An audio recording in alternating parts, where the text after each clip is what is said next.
Hello and welcome to this episode of the Ranting Atheist podcast. Today on Blasphemy Express, I'll be playing the recording of a clubhouse room. This was the first time of me using clubhouse and hosting self. And the topic was, what is it like being an atheist in Nigeria? And before we knew it spun off into people sharing a brief story of their deconversion, then giving us what it has been like so far being an atheist living in Nigeria. It was over 3 hours. I won't play the whole 3 hours because it's long. So today I'm going to play part of it, and another time I'll play another part. I'll try and break it into 3 or 4 parts over a few weeks. So please enjoy the recording of part of the clubhouse discussion we had some days ago.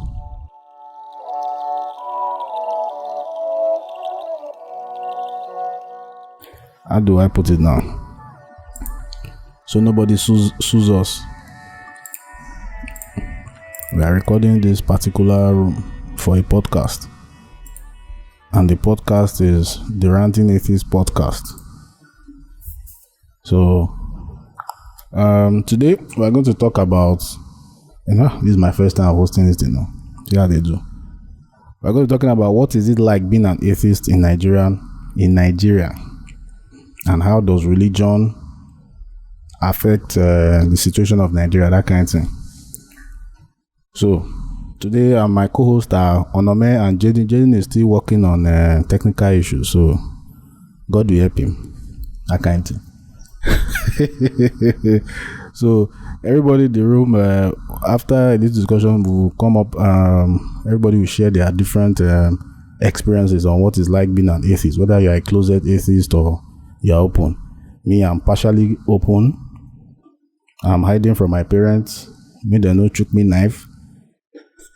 So it all depends on you. Everybody knows their situation, so you don't have to be publicly open, especially if you're a Muslim.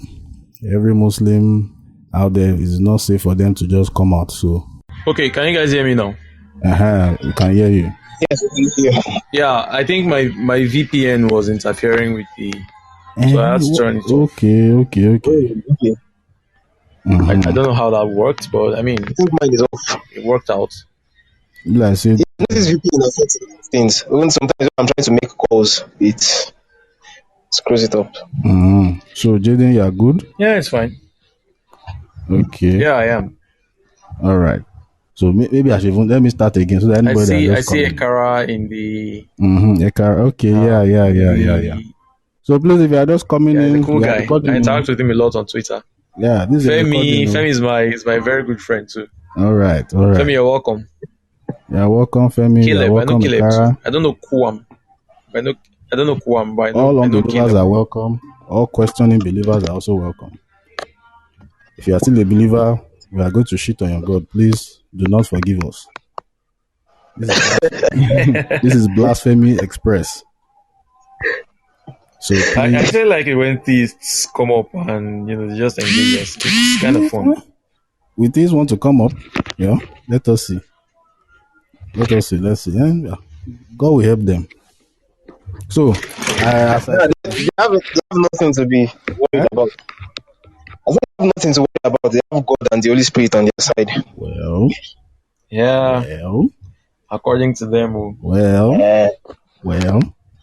So they have nothing to, if they are being consistent, they don't need to worry. Okay. All right. We'll see. Let's see how that goes, but priority will be given to atheists. So, everybody, welcome to Blasphemy Express. This is my first time of hosting a clubhouse room. So, forgive me if I'm doing like this. We are freestyling here. So, the topic of today is, what is it like being an atheist in Nigeria? And how does religion contribute to the problems that we have in this country? Jaydon, can you hear me? Jaydon cannot hear again. Yeah, I can hear you. Yeah, Okay. I think you can hear. So everyone will start. My co-hosts today are Onome of Curious Jonn podcast and Jaydon of Skeptical Jaydon podcast. I am the Ranting Atheist, and all I do is rant about how angry I am right now because I think I'm still in my angry phase. One day, I'll move to the gentlemanly nature of Jaydon and Jonn, or rather of Onome. So it's a phase. By next month, it will be a year that I escaped from the religious mindset after over 30 years. So what's it like being an atheist in Nigeria? From my own side of the aisle, I'm open mostly, but I'm not open to my parents because they still have some leverage on me. So that's one of the things. If your parents still have leverage on you, you need to watch it. Whoever has leverage on you the most, you need to be careful with them when you're coming out. So I'm not open to them like they are pastors. So hell fucking no, especially now that they still have leverage on me. But outside, I always like to challenge people, especially in discussions. In my place of work, I'm openly atheist. Anybody that comes to kite Jesus for head, I begin to throw questions at them. And it's almost irritating to them. It feels like sometimes I even feel like a bully, which is weird. Because I'm just asking questions. How did you know this? How did you know that? Even when they come and do juju, talk about juju and all those things. So that's basically what it's like being an atheist since I've converted. Whenever I'm watching on YouTube, they look at my system, I'm watching atheist experience. They just be looking at this one. It's God that will touch you. Say you become a pastor. Don't worry. I say, oh, I've heard that one tired. But I'll be a pastor, but in the negative way. I'll be a minus pastor. Evangelism against Christ. That's what I'm on now. So it's ironic that whatever vision you are seeing is a waste of time. So that's basically my experience with being an atheist for now. So, Aname, share with us what's your own experience like. All right. So, for my own experience, I think I'm mostly open. Though I didn't sit down with any of my family members and I started, like, I didn't tell them officially that, hey, I no longer believe or anything like that. But I think most of them know.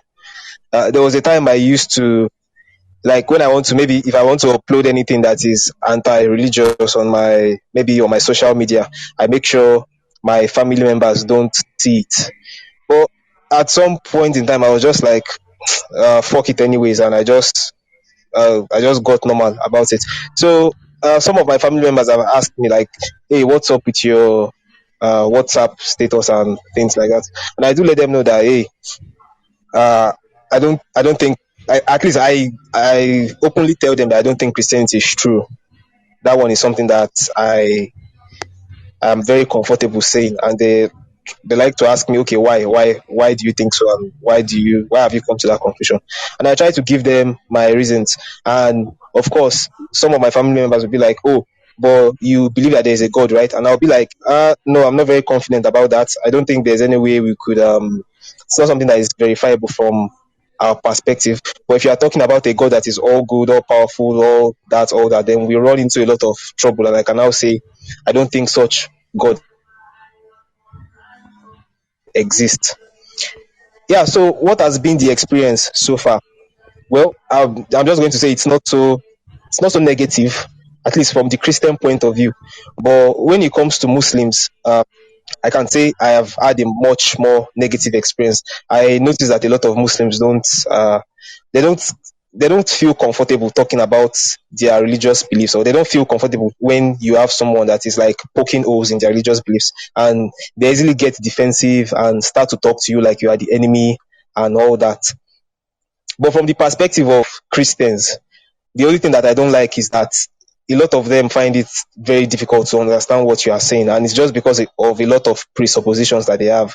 Like, there are some Christians that believe that everybody knows that there is a God, and whoever says they don't believe in God, they are trying to suppress their knowledge because they want to sin or do evil or something like that. That's basically the idea in Romans 1:18. So that's the most negative experience I have had so far. I don't think I would just say it's not so difficult for me, but I may just be in a lucky position. Yeah. So, Jaydon, over to you. Yeah. I don't know. I mean, for me, it's been quite a journey. Of course, it was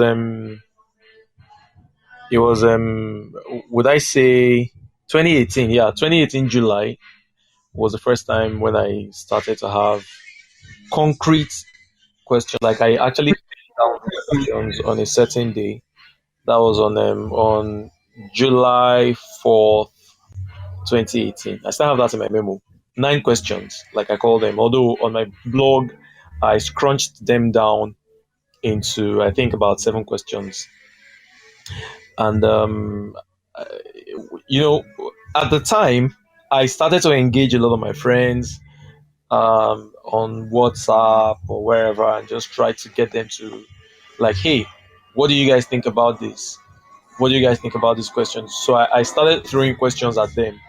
I remember there was a time I asked a friend of mine about, he, like I said, anyone who has heard my story to some extent knows that I was in this kind of, should I say, word of faith circle where confessions matter a lot. I cannot be sick. I am the righteousness of God in Christ Jesus, and all those things. So this guy actually flagrantly and blatantly said to me that the reason why he has never experienced an earthquake is because of his own confessions. I'm like, dude, there are people in Haiti right now who are Christians as much as you are and are experiencing these same things. By the way, I should say, it's Salah and there's some noise in my background. So if you guys hear some music, I'm sorry about that. It's very difficult for me to control from here. No All Allah, right, no so Allah. um, we had all those kinds of discussions, but the one that really stood out for me was one that I had with my would I say it's my best friend, like is my closest friend, one of my oldest friends that I've known for a very long time. Now this is someone that I've never known him to be angry. I've never known him to be a hothead or anything like that. We've known each other, at least as of 2018. We had known each other for roughly 10 years. We had been very good friends, and he had never been angry once. He had never spoken rashly or anything like that. So one particular night, he called me and we were just talking, about he and his wife, because he's married, talking about him and his wife, I should say. And he was telling him about how he and his wife had a certain discussion about spiritual things and all that. And normally I would weigh in and just contribute my own thoughts about spiritual things. We used to discuss all sorts of things. But that particular night, I just said, you know what, bro, there's something I need to tell you. I don't think I buy into all this, religion, God thing again. And it was like, wait, are you serious? I was like, yeah. So we had a very long discussion about that. And it almost sounded like this guy was pissed at me. I was like, dude, it's just a change of faith. Like, there's nothing serious, there's nothing deep about this thing. It was really scary for me. I'm like, this guy has never been angry at me before for anything. In fact, when I even did things that were very nasty to him, he was cool, he was calm, he was friendly, he was so, I mean, he's always like that. And even till now he's like that because we're still very good friends. And that particular night just illustrated something to me, or I should say, made something very obvious to me, that for people who are deeply religious, who take religion as a very core part of their identities, even for some people who don't take it that seriously, um, but who, in a sense, still think it's a part of their identity. It's almost obscene. It's almost objectionable for them to encounter someone who is an atheist, even if the person is very close to them. Anyone who denies that there is a God to them just is very suspect. It's just like a bad person. Now, I know he doesn't see me as a bad person. He never saw me as a bad person, but I guess it was just in the heat of the moment. This guy was almost saying some borderline insulting things. I'm like, dude, you don't talk like this. Why are you talking to me like this? And at some point, I just had to say, you know what? I'm sorry. Let's just forget about this discussion, just to calm things down. And it was very surprising to me. And ever since then, I would have discussions with a lot of people. In some cases, those discussions were very amenable, and they didn't lead to any, should I say, issues. I actually see a friend of mine in the audience, Chiamaka. Hi. I had a discussion with Chiamaka too, although it was very brief back then about it. And it was sort of productive too. Of course, it didn't change my mind in that direction. But I mean, it's just about exploring perspectives, really. But one thing I've noticed is that many people they don't. It's not very easy for them to get along with someone whom they know doesn't buy into their faith. It's very hard for them to get along with that person, especially when it comes to a very, very personal I mean, maybe things like relationship or family, or so. When it comes to you getting very close to people like that, it's very difficult. And because of the line of job that I'm in, because my job is more or less sales inclined, I need to win people's hearts. I need to rub people's, massage people's egos, make them feel important, not counteract their person, not gainsay their person, and things like that. Because of that, I primarily keep my irreligion under wraps, unless I'm very sure that the person I want to talk to has the fortitude to accommodate it and to be respectful about it and to understand that I'm not trying to be a bad person towards them or trying to make them feel stupid for believing in God or anything like that. And I mean, from there, I've had several discussions with several friends on the job whom, one thing leads to the other. And I just tell them, you know what, this is my current position. And we just have some discussions around that. And I mean, it's never something to hassle over, never something to quarrel over. It's just discussions every time, rubbing minds on perspectives about why I think there is no God, why they think that there is a God, and things like that. Now, as regards my family, when I began to deconvert in 2018, I was still living with my parents. So I did not want to come out to my mom and my dad.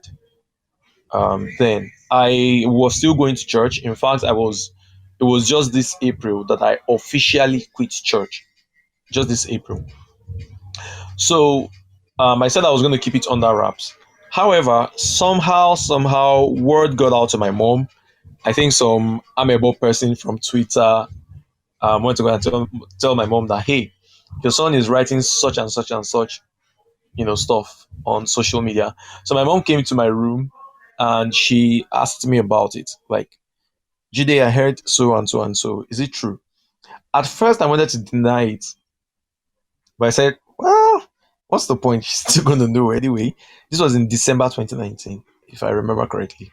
I even have a recording of the conversation. So I opened up to her. I said, yes, it's true that I don't buy into this anymore.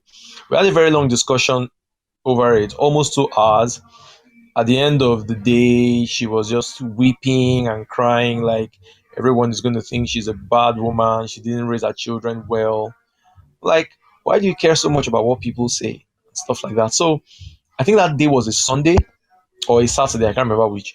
The following day, in the morning, just before I went to work, my dad came to my room and he said, your mom told me so and so. Is it true? I said, don't worry, we're going to talk about it when I come back from work. I wanted to avoid the discussion deliberately. So when I came back from work, he wasn't around. I went to bed. The following morning, same thing. I went to work. On Wednesday morning, he said, we have something to talk about. I said, I still have to go to work. Don't worry when I come back. So like that, we swept it all under the carpet and we never talked about it. That's my dad and I. Eventually, I moved out of the house. I started living on my own and it wasn't a problem anymore. My mom sometimes sends me messages about come back to God, God loves you, blah blah blah, all those things. She even told my grandmother, who was around at that time in 2019 in the house, and my grandmother told me in Yoruba that don't dare say that there is no God, don't dare believe that there is no God, that God is the one that has been protecting us, all those things that Christians say basically. So um I've kept it under wraps from my family, but my brother knows because he's on social media, my immediate younger brother, I should say. So he and I don't ever discuss it really. My elder brother, my immediate elder brother, no, not my immediate per se, but like my eldest brother, I called him and I told him because I felt it was going to be the only one to really understand in the family. So I told him about it. I said, bros, very soon I'll stop going to church. I don't really buy into the whole religion thing anymore, and I just want to be on my own. I don't want to be a Christian. I don't want to be anything. I just want to be on my own. And unsurprisingly, to me anyway, he said, it's not a big deal for me. I believe in God. I mean, you you take the religion thing far more seriously than anyone else in the family. That's what he told me. That he knows that I believe in God strongly. I'm like the pastor of the house, and he knows me to be a very thoughtful person. So for me to have come to that kind of decision is not something that I did in an instant. It must have been something that I reflected on properly. So he supported me. He still supports me over it. And he says, you know what, no matter what happens, it's not going to change how I see you. You're my brother, and I'll always love you, and that's it. So, I mean, that was very good for me. We hugged, and it was cool like that. So, from there, I just moved on, and I've been living my life like that. But essentially, the point is that overall, I try to keep it under wraps unless I see that the person I'm bringing it out to is someone that can really handle it. And one of the reasons why I do that is because it even cost me a relationship in that sense. I don't really count it as a cost, but I mean, it's like that. There was a girl I met in 2019, and I mean, we got close. But just before we started the relationship officially, I told her, I said, hey, you know what? This is where I stand on the religion thing. I don't want to go to church anymore. I just want to be on my own, and that's it. And she happens to be a very devout person. She was, I think she goes to RCCG or something like that.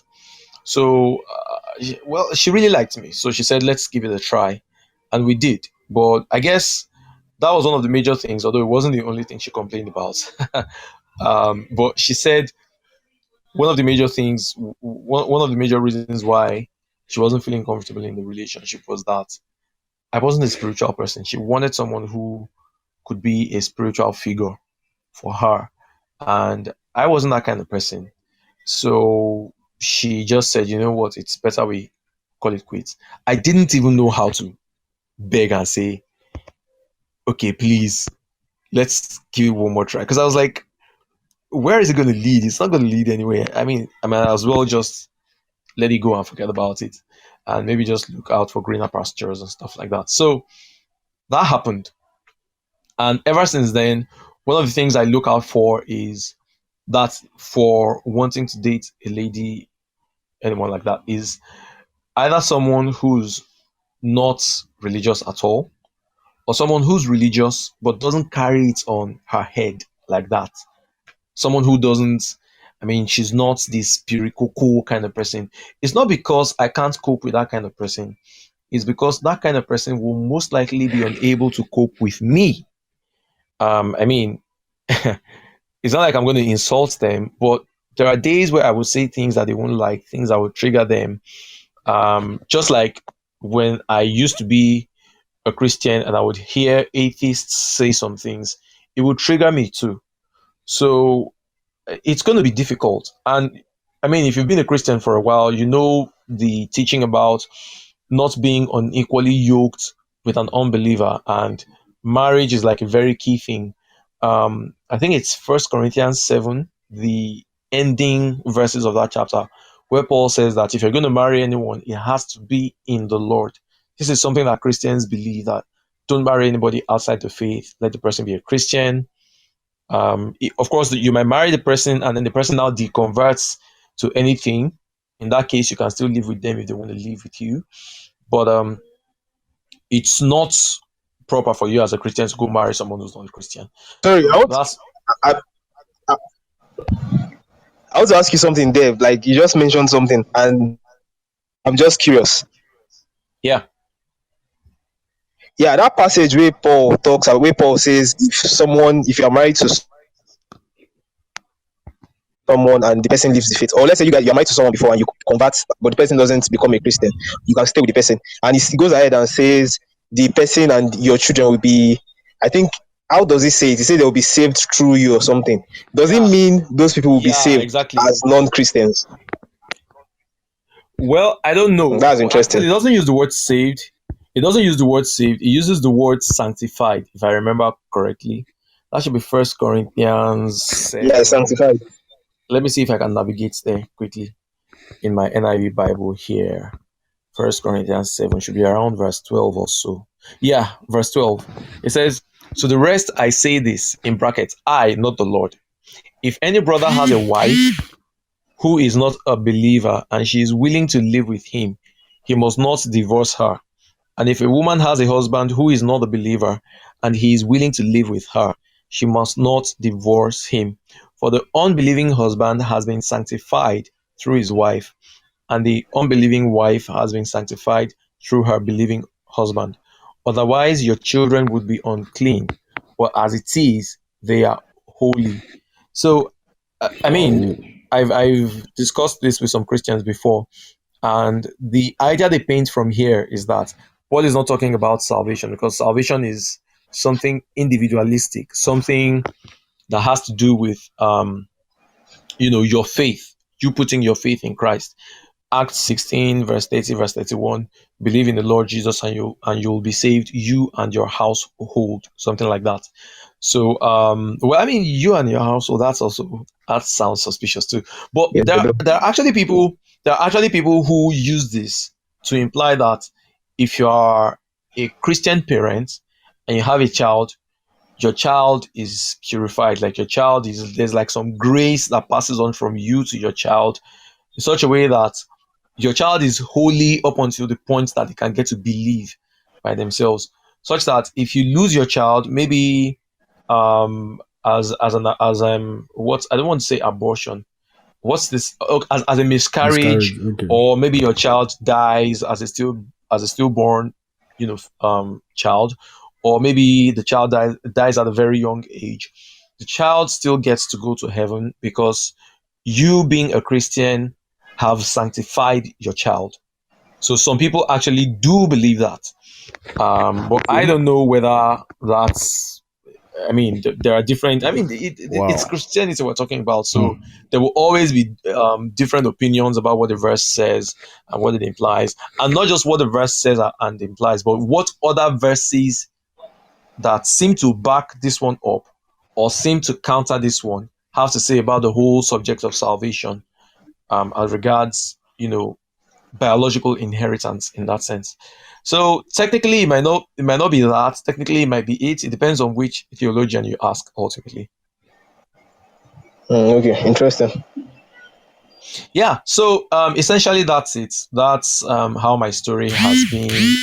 It's been more or less complex, and Yeah, complex. um, That but relationship but part. but, but for me, I would say very clearly that I haven't had one reason, like not even one bit of a reason to regret my decision. I don't really call it a decision because it's not something that I just sat down one day and I decided, you know what, I don't want to be a Christian anymore. It's something that just happened to me over time. Like, it just started becoming obvious to me that this whole thing was a facade. Like, it just didn't make sense anymore. So I it agree was with it, you. it was more like a realization of some sort. Of course, I had to make some decisions along the way. Decision decision to stop praying, for example, Yeah. the decision to say, okay, you know what, I want to quit church. I mean, those themselves are decisions, but my But belief the belief itself itself. is not a decision. I think we had a discussion on this on Twitter, John, if you remember. Yeah, sure, sure. Yeah, It's what something this is around one. doxastic voluntarism. Yeah, yeah. It's one thing that frustrates me a lot. Like, I don't know why it's so difficult for religious people to understand that people don't people don't just wake up and say, okay, I want to start believing something, and they just start believing it suddenly. So it's very frustrating, and like you said, that's the same experience that I had. It's not something that I even you usually say that you sort of went from Christianity directly to atheism, and that's not been my experience at all. As for me, I have gone from being a sort of fundamentalist uh, Catholic, let me put it that way, to sort of having this kind of liberal theology where I'm like, okay, God doesn't really mind that these guys are, of course, the Protestants are getting it wrong, but God is very big and he's not a petty God. And as long as they believe in Jesus Christ, they are definitely going to be saved. Then Yeah. I went to the part of okay, maybe the Muslims there's a sort of chance for them, and gradually that's how I went till I even till now. There are some times where I think like a deist till now. Like Really? I do have this moment that I just feel like there's something out there.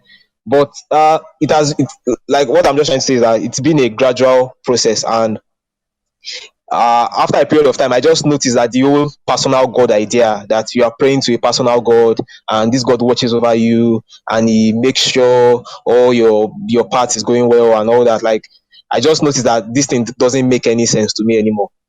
And yeah, that's my experience as well. It's actually quite funny because for me, I mean, I think the reason why it was so easy for me to go from being a Christian straight to being an atheist was that I had this very, I don't know if I should call it fundamentalist, but I had this very fundamentalist Monotheistic? idea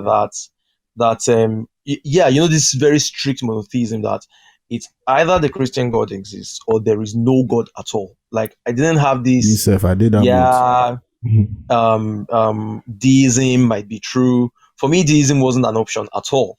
So when the whole thing began to fall apart, I didn't even think, what if some other religions could be true? What if there could be maybe just some God that just doesn't even care about anybody? Me, I just went straight. Like it was just smooth sailing, like all the way down to, like I threw out the baby, the bathwater, the bucket, and the Destroy bathroom the bucket. itself. Yeah, I mean, I threw everything out with the shower, with everything all in one soup. So that's kind of how it was for me. All right. And when people talk about deism and then they bring up, okay, well, maybe there is some higher power, or some source where everything came from. I don't really see the need to hassle people over that, because for me, it's not really an idea that counts so much in terms of how we set up our society or what rules people are demanded to obey and things like that. I just let it sail. Of course, I do engage deists themselves sometimes because I feel it's unnecessary. I feel it's superfluous and all that. And when there is a discussion on deism, I could go into some of my reasons for that. But essentially, that's kind of how my own journey went. I think Tunji might want to say something. I don't know. Hi guys, good evening. Can you hear me? Yeah, we can hear you. Loud and clear. Welcome. You just abandon us for Twitter and they do big work for us. No, man, it's been a rough couple of weeks for me. So I just had to leave. Yeah, sorry. So, thoughts and prayers with you. I beg. Was it as well? It is well. Yeah. So what was your own thank you guys like? for. Okay, yeah. So for me, I started questioning maybe August 2019. That's when I said, okay, let me even take this thing seriously. Like, let me even take questioning the faith seriously, because prior to that, I had first been I was born an Anglican. So my parents and family Anglican. So that was where I started from. So before I went to school now, I was really I was really curious about a lot of things, about science, about religion and stuff.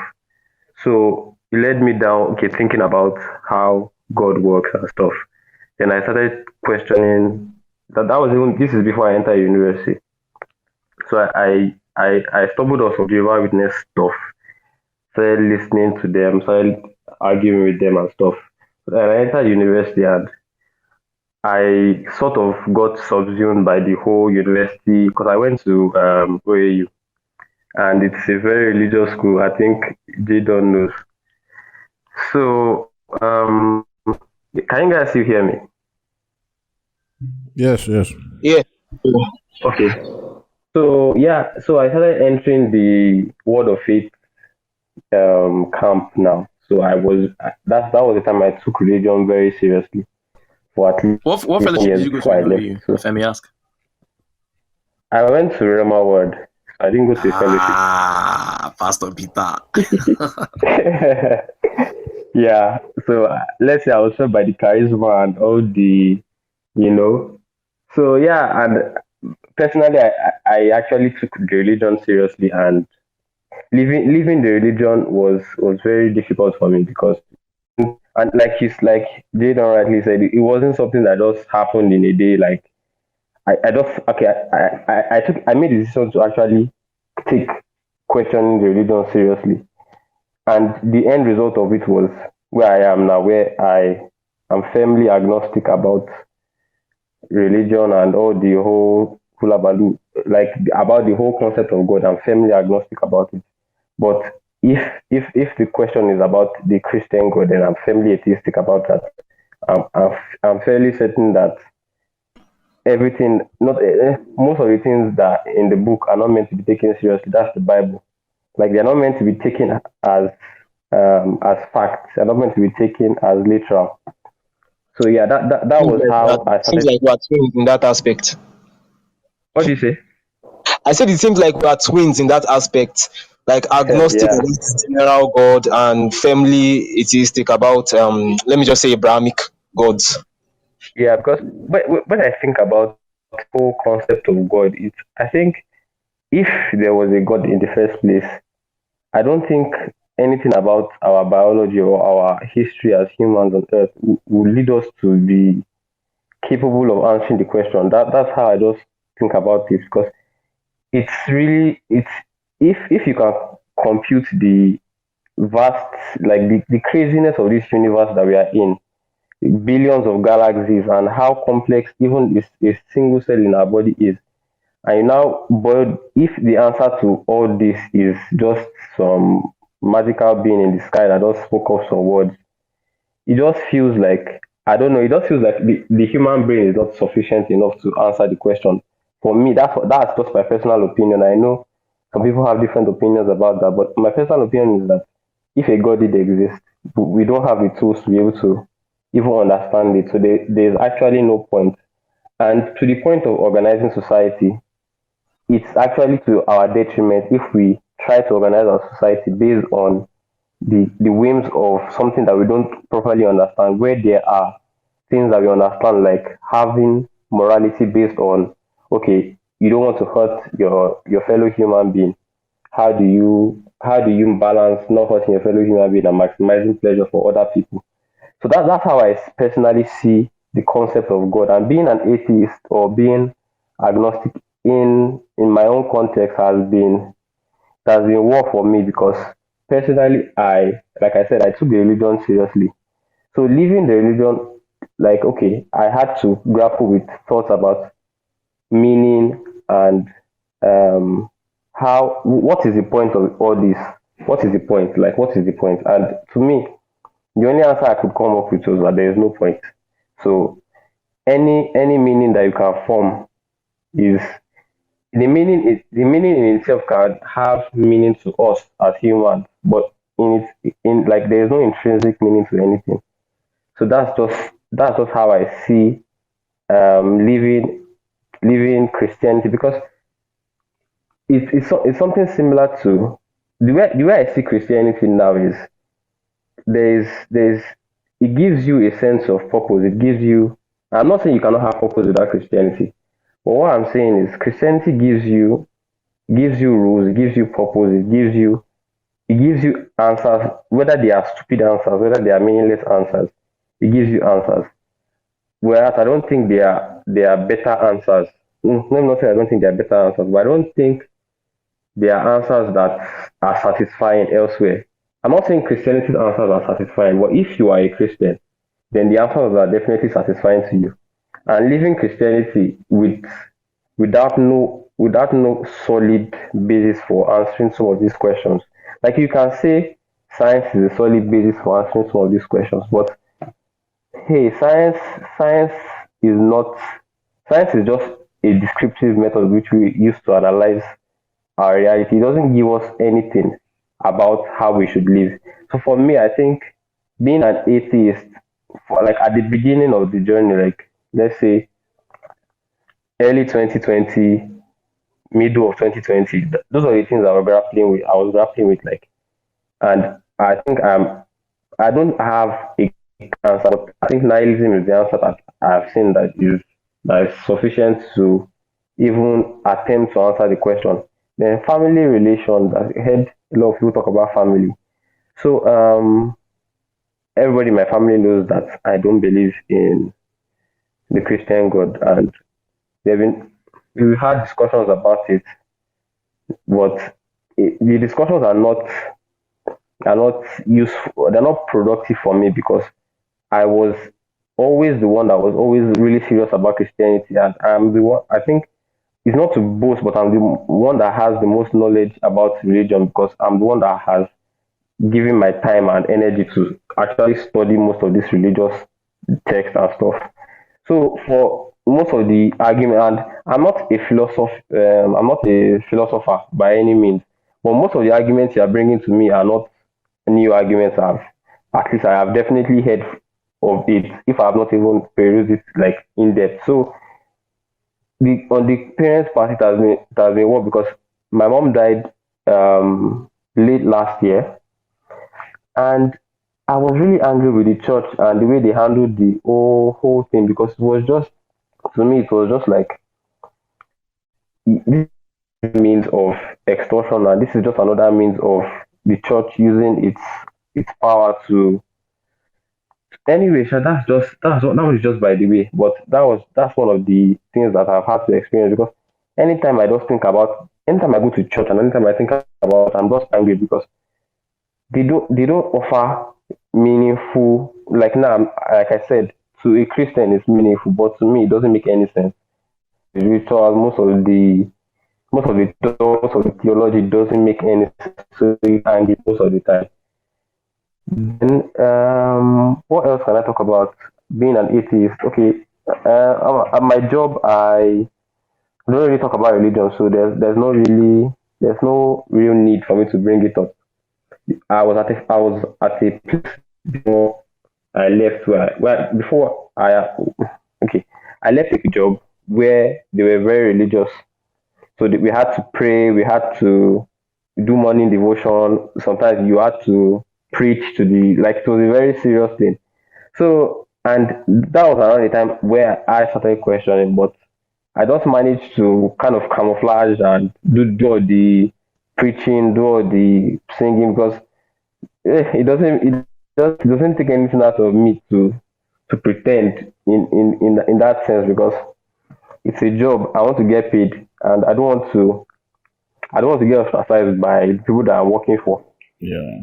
So that was how. But I left that place, and where I am currently, religion hasn't been anything serious. So, but in my personal life, I don't see the need to go about asking or go about telling people I'm an atheist, because it doesn't mean, when I was a Christian, I didn't, it's not like I didn't tell people.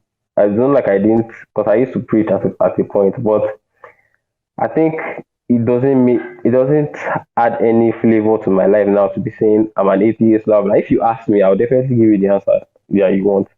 If you are up for debate, personally, I am up for a good debate anytime.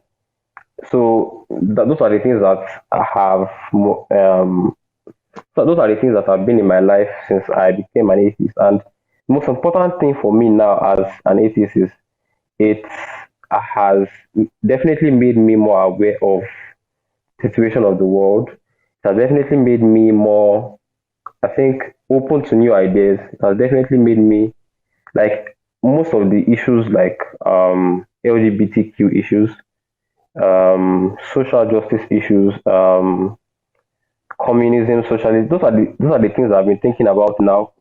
Most of the time, I don't, like. I still read a lot of books. Currently, I'm rereading Forged by Blasphemy. But personally, the issues I mentioned, that those are the issues that are, like, very important to me right now. So yeah, that has been my journey. Thanks for listening. Yeah, Wow. nice one. Nice Yeah, one. that's Yeah. quite interesting. Interesting. So I wanted to chip in with something. The issue of you made mention of something earlier that how do I put it now? Something like like the kind of the kind of answers you get in Christianity, you don't get them elsewhere. Like, of course, yeah, Christianity's excuse me, Christianity's answers don't make sense, but I mean, they are still answers. Atheism has no answer at all, something like that. Am I correct? Yes. Okay, well, I mean, we all know that atheism is not supposed to be like a theory on its own, right? Yeah, Yes. I don't. Yeah. And that is exactly the point. Like atheism doesn't give you answers to anything. I don't think. Yeah, Sorry, true. I don't think you were trying to say atheism doesn't give you the answers. I don't think you. Like what I heard you say. I didn't get you to mean you expect atheism to give you answers. What I understand you to say was that you like those type of answers are not the type of answers that you can just come across anywhere else. Did I get you better? I mean, atheism is a negation of a proposition. It doesn't give you any answers, and it's not supposed to. That's kind of the point. It Yeah. doesn't make any statements about anything. And for somebody that, like, I don't know if you would agree with this statement, but I think there's something about us sentient, like our sentience, that gives us the drive to want some particular answers to some particular questions. So if you are the type of person that needs answers to Yeah, those yeah, questions and you don't get them, it seems like Christianity gives answers, whereas atheism by design, like by its nature, doesn't give you any answers. yeah. I Okay. get that. Maybe because But you haven't been on okay, go on. Twitter recently, but anybody who has been on Twitter recently knows that a while ago I raised this question about what's the evidence for this claim that there are certain so-called big questions that humans must have, or that all humans must have, or something like that. And I think, I mean, people came up with different things, but eventually, what we were able to deduce from what everybody said was that these kinds of questions are the kind of things that you hear in Christian apologetics or maybe church settings and stuff like that. And in fact, a few days after that, I came across a video that I also shared on my Twitter page about a certain tribe in Africa where they don't really give a fuck about some of these things that people call big questions.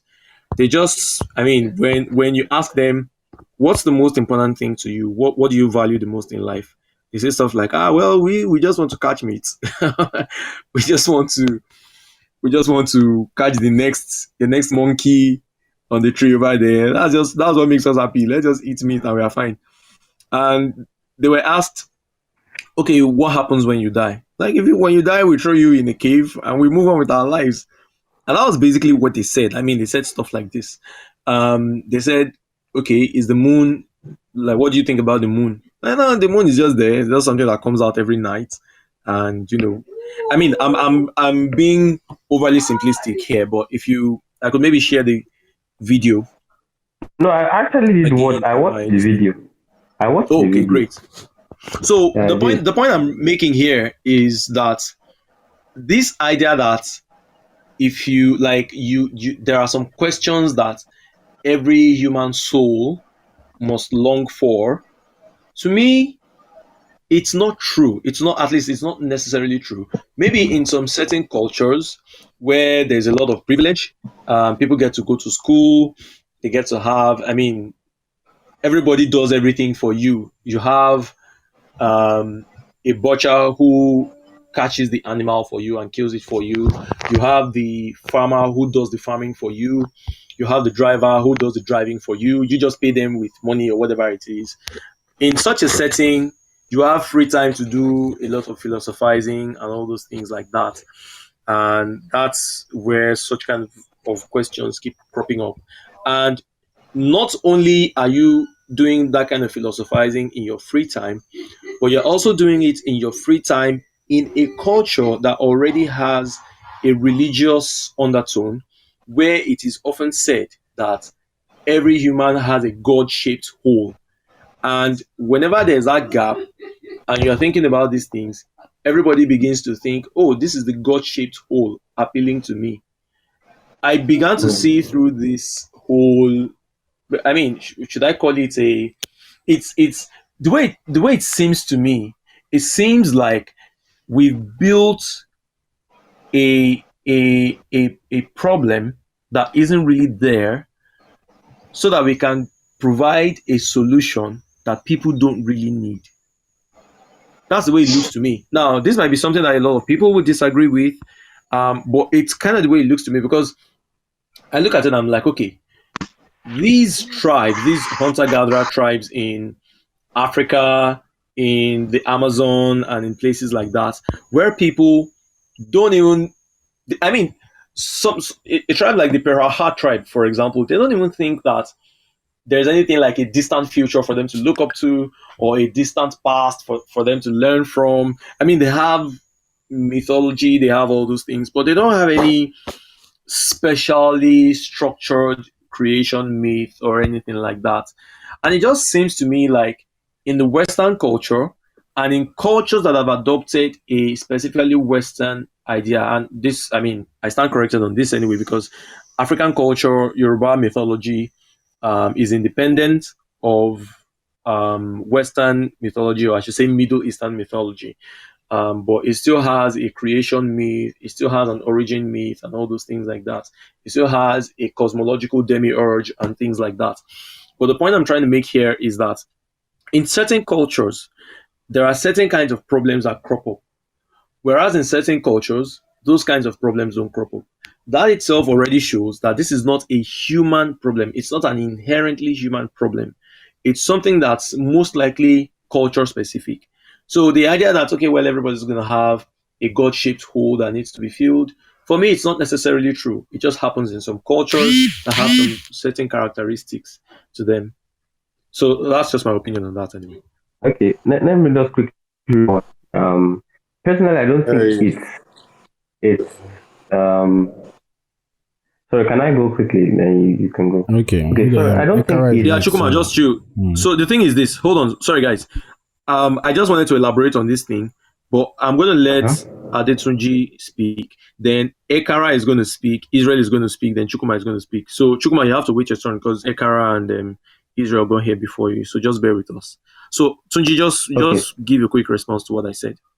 Yeah. Okay. Not to derail the conversation too much. I don't think it's exactly a God-shaped hole per se. I think, if, like you said, it comes with privilege, and that's one of the things I kind of recognize. Like, if you've had your basic needs if you have a kind of idea that, okay, your basic needs are going to be met, then it leaves you with, okay, what is next? And most cultures in our ancient past, say the Greeks, the Romans, say the Persians, the Egyptians, they've had an idea of, or a conception of religion to kind of answer those questions.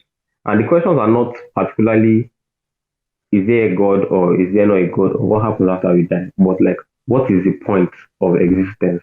That is like the particular question. I don't care about all the other what happens after you die. No. Like, what exactly is, why do we exist? Because a dog may not necessarily have the cognition to answer the question, or to even ask the question like, why do we exist? But as humans, we've definitely had that need to answer that question. So yeah. Okay, Ekara, that's cool. So Ekara, you can speak now.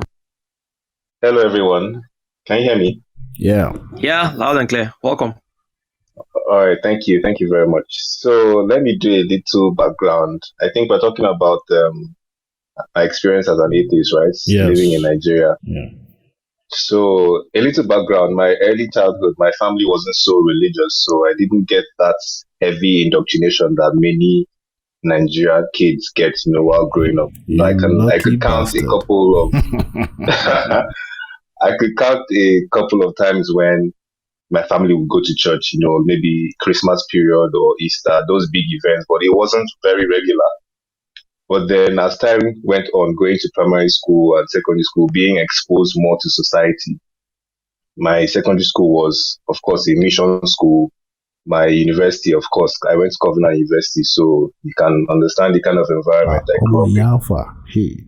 But the general experience I had with Christianity was it was basically society influenced. I was doing what everybody was expected to do. Be where you are expected to be, go to church, carry your Bible, the basic Christian life that many of us live.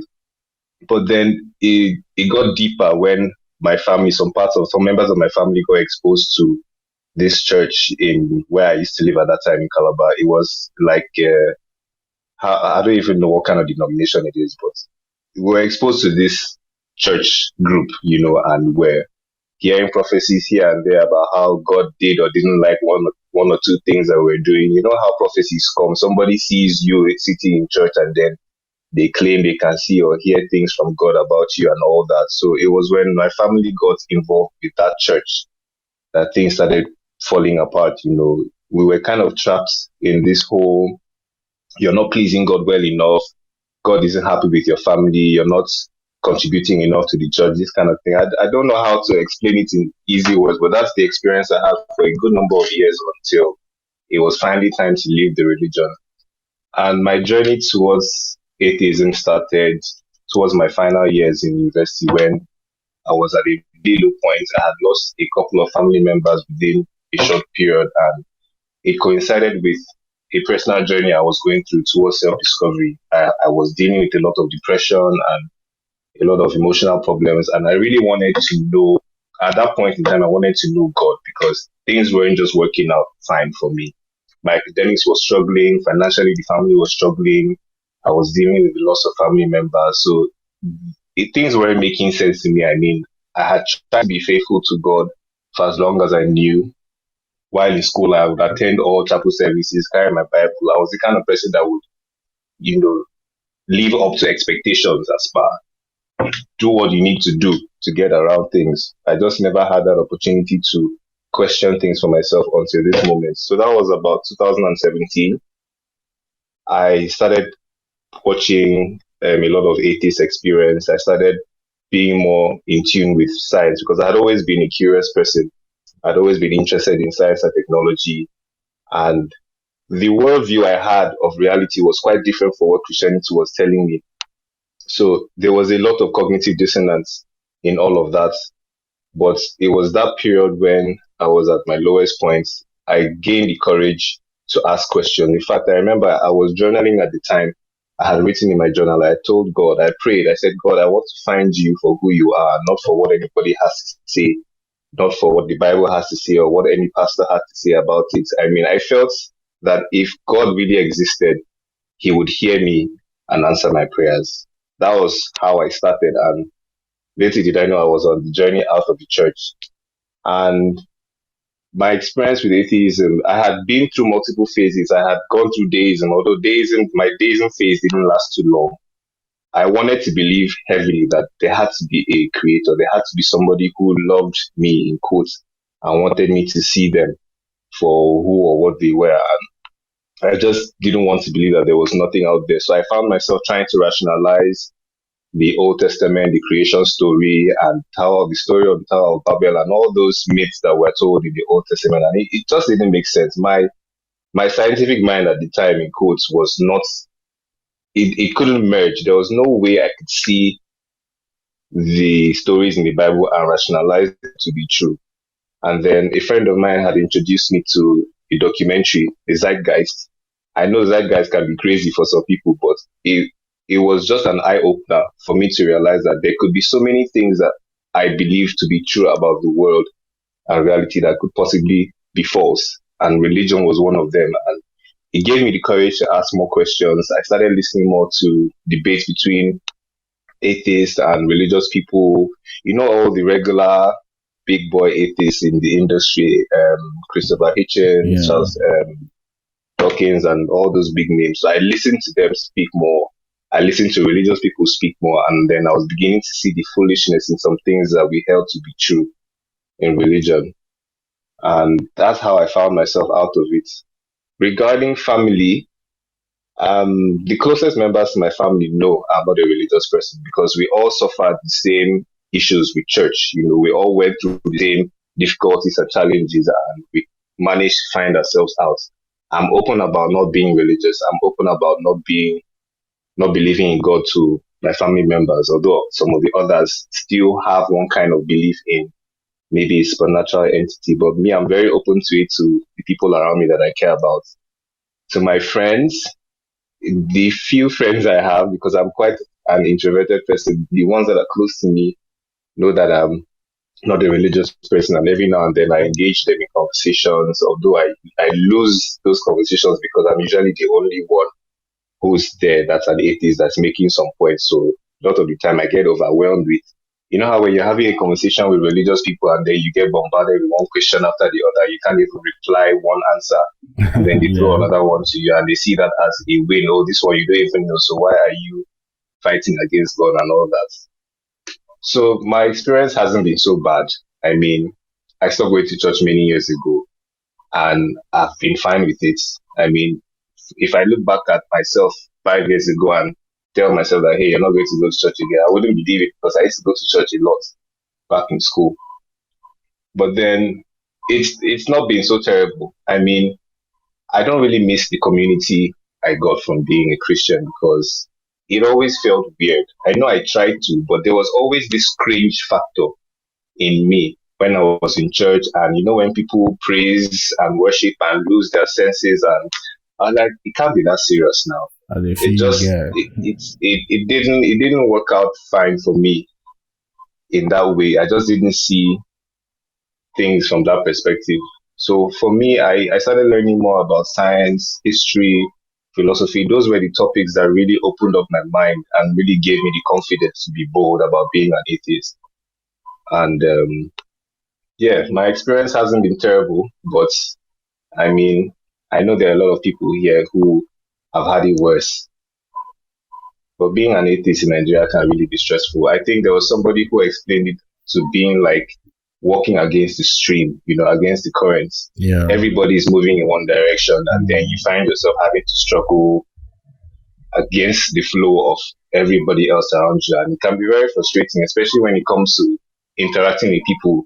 You hardly find people who share similar ideologies with, and you find yourself always trying to hide your mouth and not say one thing or air out one opinion that could infuriate another person. So it can be challenging in that aspect. But aside that, I feel free. Leaving Christianity felt like lifting this heavy weight that was on my shoulders for so long. And I never chose Christianity, to be honest. I never got the opportunity, as many of us didn't. We didn't get the opportunity to analyze what we were being taught as kids. And it's not easy to actually challenge your worldview from, I mean, you start asking questions. Like, I remember listening to Jaydon talk with the Ranting Atheist on his podcast, and I really related to a lot of things he was talking about. But anyways, yeah, that has been my experience. Did I miss anything? Is there any information that I should You're on point. You're on point. On point. Okay. Fantastic. Thanks for sharing. Yeah.